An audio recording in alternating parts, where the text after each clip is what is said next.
पीले दांत वाली बहू। रंजना कभी ब्रश नहीं करती थी। उसे कितनी बार उसके माँ बाप ने डांटा, लेकिन उसका कोई असर उस पर होता ही नहीं था, जिस कारण से उसके दांत पीले पीले हो जाते हैं। शादी के बाद। अरे बहू, वैसे तो तुझ में कोई कमी नहीं है, पर तेरे दांत इतने पीले कैसे हैं बेटा? कैसे मतलब? कोई सर्जरी थोड़ी ना कराइए। वो तो क्या नाम, मैं ब्रश नहीं करती थी तो पीले हो गए। अब क्या करूं? आप कहें तो लाल करवा लूं या फिर काले? यार ये क्या है, क्यों माँ से लड़ रही हो? लड़ रही हूँ? अरे मैं लड़ रही हूँ या ये बोल रही है कि दांत पीले हैं, पीले। अरे तपस्या थोड़ी ना की है इन्हें पीले करने के लिए। बकायदा ब्रश नहीं किया है 20 साल तक, तब जाकर। छी, कैसी बात कर रही हो? ये उस वक्त तो पीले नहीं थे जब हम लोग तुम्हें देखने आए थे। अरे तब साफ करवा लिया होगा डेंटिस्ट के पास जाकर। अब देखो कैसे पीले पीले लग रहे हैं। रंजना सास की तरफ गुस्से से देखती है। फिर शुरू हो गई पीले पीले पीले।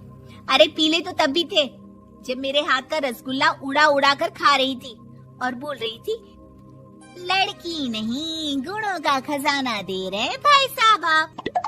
खैर, अब वो लोग करते भी तो क्या करते, पीले दांत वाली बहू पल्ले पड़ी थी तो झेलना तो था ही। एक दिन कीर्तन में रंजना गाना गा रही थी। अरे कमला बहन, माँ का द्वार है, यहाँ तो सब शुद्ध होकर आते हैं, फिर अपनी बहू को ब्रश भी नहीं करवाती तुम। दूर से पीले पीले दांत भक्ति में बाधा उत्पन्न कर रहे हैं। अरे कोई 2 साल के बच्ची थोड़ी ना लेकर आई हूँ मैं बहू बनाकर। अच्छी खासी लड़की है, अरे कैसे करवाऊं ब्रश? ये तो उसे खुद करना चाहिए ना। अब माँ बाप तो इसके जैसे तैसे निपटा दिए, ये नहीं सोचा कि सास कैसे संभालेगी। सास बहू को लेकर घर आ जाती है, लेकिन सोच लेती है कि अब इसे लेकर कहीं नहीं जाएगी। अगले रोज बहू कहती है, अरे क्या हो गया, मंदिर नहीं जाना क्या? कीर्तन का वक्त हो रहा है। मेरी मधुर वाणी से कान्हा जी जागते हैं और सोते हैं। आप तो जानती है ना उनकी भक्ति में कितना मन लगता है मेरा। वो क्या है ना, तबीयत ठीक नहीं लग रही है मेरी, आराम करूंगी मैं। तबीयत ठीक नहीं लग रही? अभी तो मिथुन के गाने पर नाच रही थी आप, और अब बोल रही है कि तबीयत ठीक नहीं लग रही। अरे भक्ति में मन लगा लो सासू माँ, ऊपर जाना है, क्या मुंह दिखाओगी आप? हाँ? सास को बहू की बात पर गुस्सा आ जाता है। मैं क्या मुंह दिखाऊंगी, इसकी चिंता तो ना कर, समझी? अपने मुंह की चिंता कर, जो ये पीले पीले दांत लेकर हर जगह पहुंच जाती है। पता है लोग कितना मजाक बनाते हैं। ना जी ना, मैं नहीं जाना कहीं तेरे साथ। तो ये बात है। कोई ना, मत जाओ, मैं अपने कमरे में ही बैठकर भक्ति कर लूंगी। ऊपर वाला दांत थोड़ी ना देखता है, मन देखता है, भावना देखता है। और अरे बस बस, तू सब कुछ दिखा, बस ये सफेद चमकदार दांत ना दिखाना किसी को, है? जा यहाँ से। बहू को सास की बात का कोई फर्क नहीं पड़ता, वो तो जैसी थी वैसी ही रह जाती है। सुबह नहाकर किचन में खाना बनाना, फिर खाना खाना, कीर्तन भजन करना और सो जाना। एक दिन, माँ जी मैं सहेली के घर जा रही हूँ, शाम को लेट आऊंगी।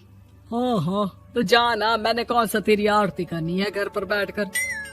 रंजना सहेली के घर जाती है, जहाँ वो पार्टी में जाने की तैयारी कर रही होती है। अरे शिखा, कहाँ जाने की तैयारी कर रही है? मैं गलत वक्त पर आ गई क्या? अरे नहीं यार, उल्टा सही वक्त पर आई है। मैंने ये साड़ी और ज्वेलरी निकाली है यार, शाम को इनके ऑफिस की एक पार्टी में जाना है। बताना कैसा लग रहा है ये सब? नहीं यार, इस ड्रेस के साथ तो वो वाली ज्वेलरी अच्छी लगेगी। हाँ हाँ सही बोल रही है, मैंने ध्यान ही नहीं दिया। वैसे तो हमेशा से मस्त फैशन सेंस रखती है। तो बड़ा जाती होगी ना पति के साथ पार्टी में। रंजना कुछ नहीं बोलती, बस सोचती है कि यार काश ये बात सही हो जाती, पर मैं क्यों नहीं जाती पार्टी में? क्या इन लोगों की कोई पार्टी होती नहीं होगी? रंजना घर आती है और रात में पति से सवाल करती है, एक बात बताइए, आप मुझे किसी पार्टी में क्यों नहीं ले जाते? क्या आपके यहाँ ऑफिस में पार्टी नहीं होती? पति बेचारा क्या कहता कि दांत पीले हैं तुम्हारे इसलिए। अरे कोई पार्टी होती नहीं हम लोगों के ऑफिस में, तो कहाँ से लेकर जाऊं? और मार्केट, मॉल, कहीं वीकेंड घूमना, कहीं तो। अरे यार सारे हफ्ते में एक छुट्टी मिलती है, तो सोचता हूँ कि आराम ही कर लूं। क्यों? रंजना मन मार के रह जाती है। पहले कभी सास के साथ मंदिर जाया करती थी, लेकिन वो भी सास ने ले जाना बंद कर दिया। घर बैठी बैठी रंजना बोर हो जाती है। तभी उसे आइडिया आता है और वो मायके जाने का सोचती है। सासू माँ, 2 दिनों के लिए मम्मी के घर जा रही हूँ। अच्छा ठीक है, आराम से जा। और हाँ, माँ से कुछ अच्छी आदत सीख कर आना कि कैसे शरीर के हर भाग की तरह दांतों की सफाई भी जरूरी होती है, समझी? शुरू हो गई ना आप। वो लोग आपकी तरह नहीं है कि छोटी छोटी बात का बतंगड़ बना दे। उन लोगों के लिए मैं मायने रखती हूँ, ना कि मेरे पीले पीले दांत। रंजना माँ को बिना बताए उन लोगों को सरप्राइज देती है, लेकिन जैसे ही वो दरवाजे पर पहुँचती है, अंदर देखती है कि घर वाले कहीं जा रहे होते हैं। अब माँ, काश रंजना दीदी के दांतों वाली प्रॉब्लम नहीं होती, तो वो भी हम लोगों के साथ चलती ना बुआ जी की बेटी की शादी में। हाँ बेटा, लेकिन अब उसे कौन समझाए कि उसको उसके पीले दांत नहीं दिखते, लेकिन उसके आसपास के लोगों को कितना एम्बैरेसिंग फील कराते हैं। मुझे तो कितनी बार उसके स्कूल की टीचर ने शिकायत की कि उसके साथ कोई लड़की बैठना भी नहीं चाहती, और ना ही कॉलेज में कोई उससे बात करना चाहता था। लेकिन पता नहीं क्यों उसे ये बात समझ में ही नहीं आती। कोई कमी नहीं है उस लड़की में, बस यही कि दांत पीले हैं।